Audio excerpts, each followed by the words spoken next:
Hello बच्चों, good morning.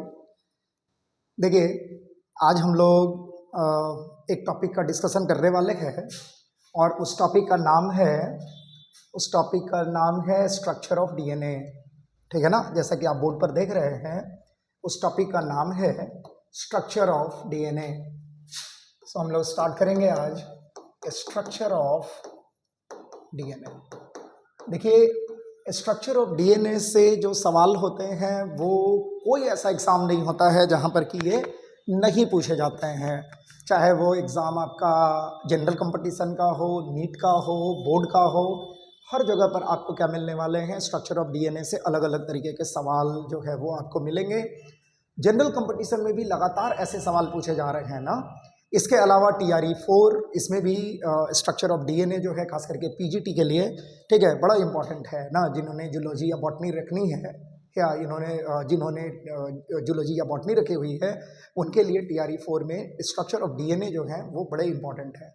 तो आज हम इससे रिलेटेड सारी चीज़ें समझेंगे और साथ ही साथ हम इनसे रिलेटेड जितनी भी चीज़ें होंगी, जितने भी क्वेश्चंस होंगे, उनको भी हम समझने की कोशिश करेंगे ना, करने की कोशिश करेंगे। सो देखिए, सबसे पहली जो बात है कि जब आप डीएनए की बात करते हैं, सो डीएनए को सबसे पहली बार खोजा किसने था? तो देखिए, डीएनए वाज डिस्कवर्ड बाय, ध्यान देना बच्चों, डीएनए की जो डिस्कवरी है, सबसे पहले डीएनए का फुल फॉर्म क्या होता है? ठीक है, डीएनए का फुल फॉर्म होता है डीऑक्सी राइबो न्यूक्लिक एसिड ना। क्यों होता है ये डीऑक्सी राइबो न्यूक्लिक एसिड? मालूम है, इसलिए होता है क्योंकि यहाँ पर एक स्पेसिफिक टाइप का शुगर पाया जाता है और उस शुगर का नाम है डीऑक्सी राइबोज शुगर। देखिए, इस शुगर का नाम क्या है? Deoxy ribose sugar. और डीऑक्सी राइबोज शुगर के प्रेजेंस के कारण ही हम इसको क्या कहते हैं? डीऑक्सी राइबोज न्यूक्लिक एसिड कहते हैं। क्योंकि डीएनए और आरएनए दो ऐसे स्ट्रक्चर होते हैं जो एग्जाम्पल होते हैं न्यूक्लिक एसिड के, ठीक है ना। और न्यूक्लिक एसिड में जो पहला स्ट्रक्चर है दैट इज डीएनए, उसका जो एब्रीविएशन है वो हमने आपके सामने रखा, डीऑक्सी राइबो न्यूक्लिक एसिड। और डीऑक्सी राइबो न्यूक्लिक एसिड किस चीज से बना हुआ है? डीऑक्सी राइबो शुगर से, इसलिए इसको हम लोग डीएनए कहते हैं। ठीक है, चलिए, दूसरी जो सबसे इंपॉर्टेंट चीज है डीएनए को लेकर के, वो जरा एक बार हम लोग चेक करते हैं, फिर हम आएंगे उस फोटो के ऊपर में। देखिए, जो डीएनए होते हैं ना, उनकी सबसे बड़ी बात होती है कि डीएनए जो है वो एक्चुअल में जेनेटिक मटेरियल होते हैं। क्या होते हैं? जेनेटिक मटेरियल होते हैं in almost all living organism, in almost all living organisms except few viruses, कुछ वायरसेस को छोड़ करके। इसका केवल एक एक्सेप्शन है,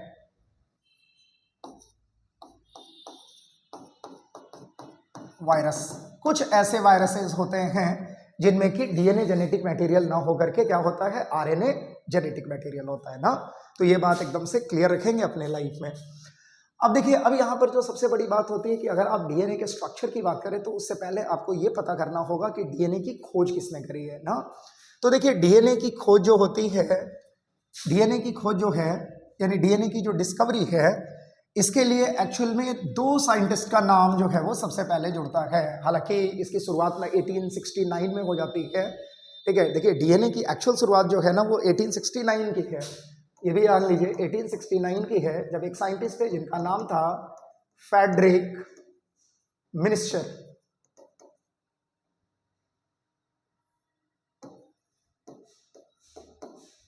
ठीक है, ये टाइम है 1869 का, जब इन्होंने पहली बार पस सेल के डीएनए को आइडेंटिफाई किया था एक बैंडेज से, और इन्होंने इसका नाम रखा था एक्चुअल में न्यूक्लिन।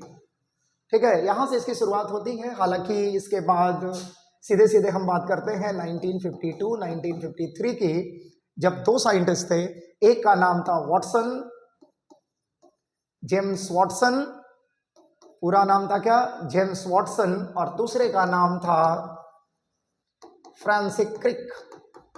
इन दोनों ने मिलकर के सबसे पहली बार डीएनए की ना मॉडल की खोज करी एक्चुअल में। देखिए, इन्होंने सबसे पहली बार एक मॉडल बनाया था। और देखिए बड़ा इंटरेस्टिंग फैक्ट ये है कि वॉटसन साहब जो थे ये एक्चुअल में यूएसए के हैं, जबकि क्रिक जो है ये एक्चुअल में ब्रिटिश है, इंग्लैंड के थे। और दोनों ने अलग अलग तरीके से डीएनए को आइडेंटिफाई किया, उनके स्ट्रक्चर की आइडेंटिफिकेशन उन्होंने दी। वॉटसन की बुक आती है, वॉटसन की बुक में ये मेंशन किया हुआ है कि how I discovered structure of DNA. ठीक है, जितने भी बड़े क्लासेस होते हैं वॉटसन की बुक होती है मॉलिक्यूलर बायोलॉजी की, जो बहुत बड़ी बुक मानी जाती है। खैर वापस आते हैं और दो और साइंटिस्ट इनके साथ जुड़ते हैं और उन दोनों साइंटिस्ट का नाम जरा देख लीजिए। ठीक है, एक का नाम है फ्रैंकलिन और दूसरे का नाम है विल्किंस। ठीक है, देखिए यहाँ पर चारों लोगों का फोटो जो है वो हमने दिखाया है आपके लिए। ठीक है, ताकि आप पिक्चर से भी एक बार मेंशन कर लीजिए। देखिए 4 लोग हैं, एक है देखिए यहाँ जेम्स वॉटसन साहब हैं, ये आपके फ्रांसिस क्रिक हैं, ये जो है वो क्या है विल्किन है, और ये जो है वो क्या है फ्रैंकलिन है। और इन्हीं चारों ने मिलकर के क्या किया था, इन्हीं चारों ने मिलकर के एक्चुअल में डीएनए की खोज करी और इनको नॉमिनेट किया गया था। देखिए Crick, Watson and Wilkins were awarded to the Nobel prize for the Franklin's work. ठीक है, एक्चुअल में क्या है कि इन तीनों को नोबेल प्राइज के लिए अवार्ड किया गया था। और फ्रैंकलिन जो है ये ठीक है ना, रोजलाइन फ्रैंकलिन, इनकी डेथ हो जाती है before award of Nobel prize. ठीक है ना, और नोबेल प्राइज अवार्ड से पहले इनकी डेथ हो जाती है, क्योंकि ये वाकया है 1962 का। 1962 में इन लोगों को नोबेल प्राइज दिया जाता है, उससे पहले इनकी डेथ हो जाती है। और आपको पता होना चाहिए कि नोबेल प्राइज एकमात्र ऐसे दुनिया के प्राइज हैं जो मरणोपरांत, ठीक है, जो मरने के बाद जनरली नहीं दिए जाते हैं, हालांकि इनके भी कुछ एक्सेप्शंस हैं।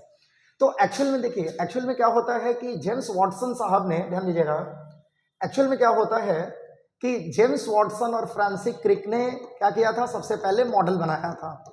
ठीक है, लेकिन उस मॉडल की रिलेवेंसी को, ठीक है, कि ये मॉडल कितना रिलेवेंट है, क्या ये मॉडल सही है या नहीं है, इसको किन्होंने बताया था, तो इन्होंने बताया था विल्किंस एंड फ्रैंकलिन ने। ठीक है, और उन्होंने इसके लिए एक मेथड, एक इंस्ट्रूमेंट, एक मेथडोलॉजी का इस्तेमाल किया, और उसका क्या नाम था, उसका नाम था एक्स, यानी एक टेक्निक थी वो, जिसका नाम था एक्सरे क्रिस्टलोग्राफी।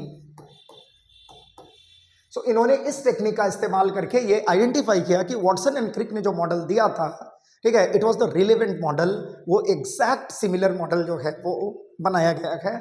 और बाद में इन्होंने इसको प्रूव भी किया, इसलिए इन चारों को नॉमिनेट किया गया था एक समय पर, बट अनफॉर्चुनेटली फ्रैंकलिन की डेथ हो गई और नोबेल प्राइज जो है वो क्रिक, वॉटसन और विल्किंस के बीच में बट गए। 1962 में इन लोगों को नोबेल प्राइज से अवार्ड किया गया था। खैर, अब जो हम लोग बात करने वाले हैं वो ये कि स्ट्रक्चर ऑफ डीएनए ना, डीएनए के स्ट्रक्चर से बहुत सारे सवाल होते हैं। देखिए डीएनए की जो नॉर्मल स्ट्रक्चर है वो आपको कैसी दिखाई दे रही है ना, तो अब हम इसको यहाँ से हटा देते हैं। ये हमने आपको एक फोटो दिखा दिया था ताकि कि आपको दिक्कत ना हो ये देखने में, तो हम लोग इसको क्या करते हैं, इसको यहाँ से हटा देते हैं, इसका कोई काम नहीं है अभी। सो देखिए अब हमारे पास जो कंडीशन है वो है क्या, स्ट्रक्चर ऑफ डीएनए की। और देखिए स्ट्रक्चर ऑफ डीएनए आपके बोर्ड पर दिखाई दे रहा है। देखिए डीएनए की एक्चुअल स्ट्रक्चर जो है ना, डीएनए की एक्चुअल स्ट्रक्चर जो है, इसमें हम लोग एक हेलिक्स की बात करते हैं ना, एक टर्न की बात करते हैं, और एक टर्न को लेकर के ही हम स्टडी जो है वो परफॉर्म करते हैं। ठीक है, हालांकि ऐसा माना जाता है कि लगभग 2 मीटर की लंबाई होती है इस पूरे डीएनए की ना। अब देखिए, अब यहाँ पर क्या होता है, एक तरफ आपके पास यहाँ पर 5 प्राइम एंड है, दूसरे तरफ आपके पास यहाँ 3 प्राइम एंड है, यहाँ पर आपका 3 प्राइम एंड है, और यहाँ पर ये 5 प्राइम एंड है। इसका मतलब ये हुआ कि एक डीएनए जो है उनकी सबसे बड़ी जो आइडेंटिटी है वो ये कि DNA is double helical structure. देखिए तो एक हेलिक्स, हेलिक्स का मतलब थ्रेडेड स्ट्रक्चर, ये हेलिक्स, ये हेलिक्स, ये कैसे हैं, डबल स्ट्रैंडेड हैं, 2 स्ट्रैंड है इनके, डबल स्ट्रैंडेड, और दूसरा क्या, अल्फा हेलिकल स्ट्रक्चर। देखिए तो ये ऐसे ऐसे घुमा हुआ है ना, ये ऐसे ऐसे ऐसे ऐसे घुमा हुआ है, इसलिए इसको अल्फा हेलिकल स्ट्रक्चर कहते हैं। ठीक है, और दोनों स्ट्रैंड को जरा चेक कीजिए, एक तरफ देखिए यहाँ पर इस एंड पर 5 प्राइम है, एक तरफ इस एंड पर 3 प्राइम है, एक तरफ इस एंड पर 3 प्राइम है, और एक तरफ इस एंड पर क्या है, 5 प्राइम है। इसका मतलब कि यहाँ पर ये दोनों स्ट्रैंड जो हैं, ठीक है, वो क्या कर रहे हैं, स्ट्रैंड्स जो हैं they run anti parallel to each other. Anti parallel का मतलब होता है उल्टा। Parallel to each other. ठीक है, इसका मतलब कैसे ये मूव कर रहे हैं, देखिए एक तरफ 5 प्राइम टू 3 प्राइम और दूसरी तरफ 3 प्राइम टू 5 प्राइम। तो ये बड़ा इंपॉर्टेंट इशू है। दूसरी बात कि देखिए जब आप डीएनए के स्ट्रक्चर को देखेंगे तो internally it is composed of what, किस चीज से बने हैं ये, नाइट्रोजिनस बेसिस से। कौन कौन से बेसिस हैं बच्चे, जरा देखिएगा कौन कौन से बेसिस से ये बने हैं। तो यहां पर देखिए 4 बेसिस होते हैं। पहला जो बेस होता है वो होता है एडिनिन, दूसरा जिसको हम लोग ए से रिप्रेजेंट करते हैं। दूसरा जो होता है इसको हम लोग कहते हैं थाइमिन, जिसको हम लोग टी से रिप्रेजेंट करते हैं। तीसरा जो बेस होता है इसको कहते हैं साइटोसिन, जिसको सी से रिप्रेजेंट करते हैं। और चौथा जो बेस होता है उसको क्या कहा जाता है, गुआनिन, जिसको हम लोग जी से रिप्रेजेंट करते हैं। ठीक है ना, जिसमें देखिए एडिनिन और गुआनिन जो होते हैं इनको हम लोग प्यूरिन बेसिस कहते हैं। नाइट्रोजिनस बेसिस 2 टाइप के होते हैं, purine and pyrimidine. So adenine and guanine जो है वो प्यूरिन बेसिस हैं और cytosine and thymine, cytosine and thymine जो होते हैं ये क्या है, ये हैं पिरिमिडिन बेस। तो ये भी आपको ध्यान में रखना है। अब देखिए एडिनिन जो होता है वो हमेशा पेयर करता है थाइमिन के साथ और गुआनिन हमेशा पेयर करता है साइटोसिन के साथ। देखिए ये मान लीजिए एडिनिन है तो ये थाइमिन के साथ पेयर करेगा और ये गुआनिन है तो ये किसके साथ पेयर करेगा, साइटोसिन। सो एडिनिन और थाइमिन के बीच में डबल बॉन्ड और गुआनिन और साइटोसिन के बीच में ट्रिपल बॉन्ड होती है।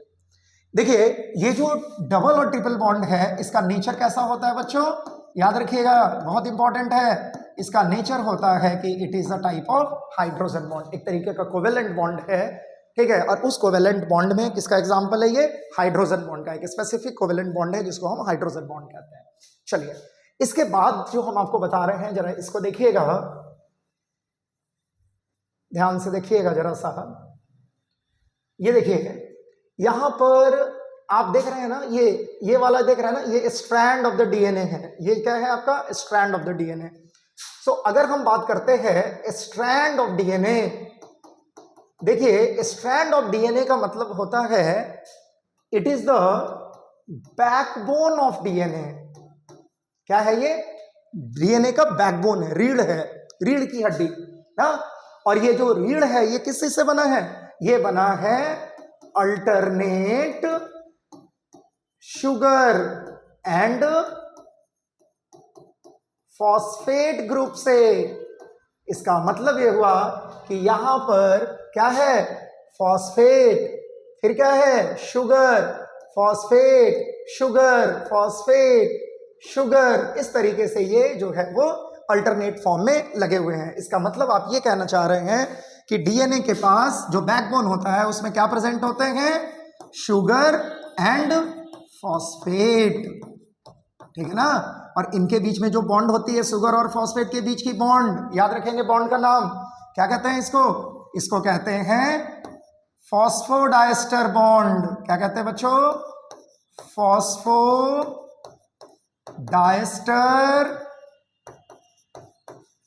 बॉन्ड कहते हैं। बेस और बेस के बीच की बॉन्ड क्या थी, हाइड्रोजन बॉन्ड। ठीक है, और शुगर और फॉस्फेट के बीच की बॉन्ड जो है उसको क्या कहते हैं आप, फॉस्फोडाइस्टर बॉन्ड कहते हैं। और देखिए तीसरी जो सबसे इंपॉर्टेंट चीज है, जरा देखिएगा, तीसरी जो सबसे इंपॉर्टेंट चीज है कि आप देख रहे हैं यहां पर, देखिए जरा सा इस फोटो को जरा देखिएगा, यहां पर जहां पर बेसेस हैं वहां पर शुगर है, जहां पर बेसेस हैं वहां पर शुगर है। ध्यान दीजिएगा, इसका मतलब कि बेस जो होते हैं वो हमेशा किससे अटैच होते हैं, शुगर के साथ। तो बेस और शुगर के बीच में भी बॉन्ड बनती है और उस बॉन्ड को क्या कहते हैं, ये क्या है आपका बेस और ये क्या है आपका शुगर। कौन सा बॉन्ड बनेगा, इस बॉन्ड को हम लोग कहते हैं ग्लाइकोसिडिक बॉन्ड। इसका मतलब ये हुआ कि आपके पास कितने बॉन्ड हो गए, 3। देखिए सबसे पहला बॉन्ड जो है वो किसके किसके बीच में है, बेस और बेस के बीच में। कौन सा बॉन्ड है, हाइड्रोजन बॉन्ड।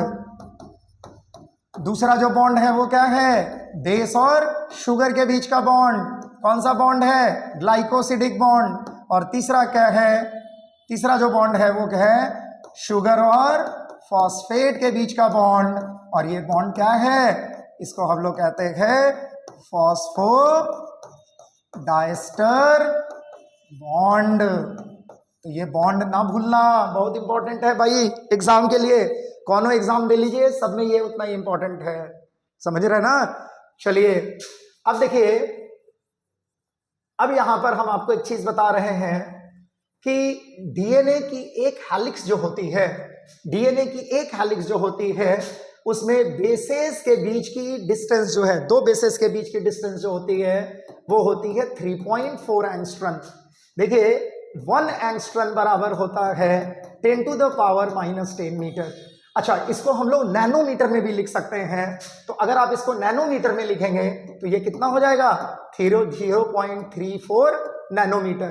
तो आपसे पूछा जाएगा कि दो बेसेस के बीच की जो दूरी होती है वो क्या है, तो या तो आपको एंगस्ट्रम में दे देंगे या तो फिर नैनोमीटर में दे देंगे, मैंने दोनों लिख दिया है।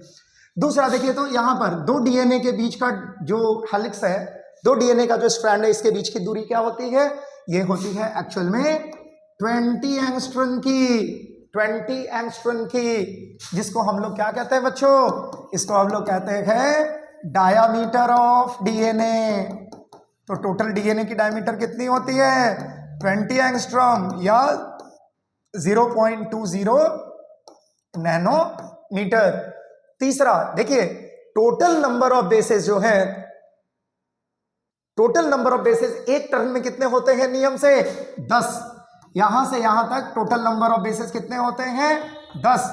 तो ध्यान दीजिएगा, total number of bases in one turn of the DNA या one helix of DNA is 10, और दो बेसेस के बीच की डिस्टेंस 3.4 है, तो इसकी ओवरऑल लेंथ कितनी हो जाएगी, 10 इंटू 3.4, यानी एक हेलिक्स की जो डिस्टेंस होती है वो होती है 34 एंगस्ट्रम। कैसे, 10 बेसेस होते हैं और दो बेसेस के बीच की डिस्टेंस होती है 3.4, इट इज अबाउट 34 एंगस्ट्रम। तो ये आप इस बात को भी ध्यान में जरूर रखेंगे। अब देखिए, अब एक बहुत इंपॉर्टेंट सी बात है कि देखिए डीएनए एक्चुअल में प्रेजेंट कहां होते हैं। तो देखिए डीएनए जो होते हैं ये प्रेजेंट होते हैं न्यूक्लियस में, और अगर कोई पूछ दे कि न्यूक्लियस में कहां होते हैं तो आप क्या कहेंगे, क्रोमोसोम के अंदर, यानी क्रोमोसोम के अंदर डीएनए रिसाइड करते हैं। और डीएनए की जो बेसिक यूनिट होती है, जो स्ट्रक्चरली और फंक्शनल यूनिट होती है, उसको हम लोग क्या कहते हैं, जीन्स। तो सबसे पहले क्या हुआ, एक सेल, सेल के अंदर क्या है, न्यूक्लियस, न्यूक्लियस के अंदर क्या है, क्रोमोसोम, और क्रोमोसोम के अंदर क्या है, डीएनए। और देखिए डीएनए जब क्रोमोसोम के अंदर होता है तो वो किसके साथ जुड़ा हुआ होता है, एक स्पेसिफिक प्रोटीन के साथ, जिसको क्या कहते हैं, हिस्टोन प्रोटीन। अब आप कहेंगे कि सर, यानी कि देखिए यहां पर कॉन्सेप्ट ये है कि क्रोमोसोम के अंदर डीएनए प्लस हिस्टोन पाए जाते हैं, और इसको हम लोग एक मॉडल के नाम से जानते हैं, जिसको कहते हैं न्यूक्लियोसोम। तो याद रखेंगे, DNA plus histone protein is equal to nucleosome. अब आपके दिमाग में आएगा कि हिस्टोन क्या है, तो आप कहेंगे कि हिस्टोन क्या होते हैं, it is the type of basic protein. और बेसिक प्रोटीन जो होते हैं उनकी चार्ज क्या होती है बच्चों, प्लस। क्यों, क्योंकि डीएनए की ओवरऑल चार्ज कैसी होती है, डीएनए की चार्ज होती है निगेटिव। अब बताइए, तो बेसिक प्रोटीन यानी हिस्टोन की चार्ज पॉजिटिव है, डीएनए की चार्ज निगेटिव है, इसका मतलब कि डीएनए और हिस्टोन आपस में एसोसिएट कर सकते हैं। तो इस बात को याद रखिएगा। दूसरा कि हिस्टोन प्रोटीन अगर बेसिक प्रोटीन है तो इनके पास एक स्पेसिफिक टाइप का क्या प्रेजेंट है, इनके पास एक स्पेसिफिक टाइप का अमीनो एसिड है, यानी कि ये दो अमीनो एसिड से बने हैं। दोनों अमीनो एसिड कैसे हैं, बेसिक नेचर के हैं। हिस्टोन प्रोटीन दो अमीनो एसिड से बने हैं, दोनों अमीनो एसिड कैसे हैं, बेसिक है। एक का नाम है लाइसिन, याद रखेंगे, और दूसरे का नाम क्या है, आर्जिनिन। ठीक है ना, तो इतनी बात आपको यहां पर याद रखनी है। चलिए इसके बाद हम आपको एक बात बताते हैं। देखिए डीएनए के पास इतनी बड़ी कैपेबिलिटी है कि वो अपनी कॉपी खुद बना सकता है। DNA has capability to synthesise its own copy. DNA से डीएनए का बनना, ठीक है, डीएनए अपनी कॉपी खुद बना सकता है, और इस प्रोसेस को हम लोग कहते हैं डीएनए रेप्लिकेशन। इसकी भी वीडियो आपको बना करके हम जरूर देंगे, डीएनए रेप्लिकेशन पूरा। ठीक है, अच्छा, डीएनए के पास कैपेबिलिटी होती है कि वो क्या बना सकता है, आरएनए बना सकता है, और डीएनए से आरएनए बनने को क्या कहते हैं बच्चों, ट्रांसक्रिप्शन। ट्रांसक्रिप्शन कहते हैं। तो ये भी आप याद में जरूर रखेंगे। इसका मतलब ये हुआ कि डीएनए में छोटे छोटे पॉइंट्स जितने हमने आपको बताए, सारे के सारे पॉइंट्स जो है वो एग्जाम के पॉइंट ऑफ व्यू से बहुत इंपॉर्टेंट है। आप इसको जरूर ध्यान में रखेंगे, इसको किसी भी तरीके से आप याद कर लेंगे, समझने की कोशिश करेंगे और एग्जाम को बेहतर करेंगे ना। चलिए, इसका मतलब ये हुआ कि हमने आज डीएनए को कंप्लीट कर लिया। नेक्स्ट वीडियो लेक्चर में हम एक ऐसे टॉपिक को लेकर के आएंगे, हम एक ऐसे टॉपिक को चुनेंगे जो टॉपिक सच में आपके लिए बहुत इंपॉर्टेंट होगा, चाहे वो नीट की बात करें, चाहे वो TRE 4 की बात करें, चाहे वो जनरल कंपटीशन के जो बड़े एग्जाम्स होते हैं जहां पर बायोलॉजी पूछे जाते हैं, उन सब में आपको ये मिलने जा रहा है। ठीक है, अगले क्लासेस से हम कोशिश करेंगे कि हम बाइलिंगुअल फॉर्म में इसको बनाएं, हिंदी और इंग्लिश दोनों को लेकर के चले, ताकि कि हिंदी मीडियम के बच्चों को भी दिक्कत ना हो। आप इस वीडियो को बहुत बेहतर तरीके से देखें, बेहतर तरीके से उसको पढ़ें और ज़रूरतमंद लोगों को शेयर करें, ठीक है, ताकि उनका भी भला हो। चलिए, इसके बाद हम इनके क्वेश्चंस को करेंगे नेक्स्ट क्लास में। ठीक है, तब तक के लिए जय हिंद।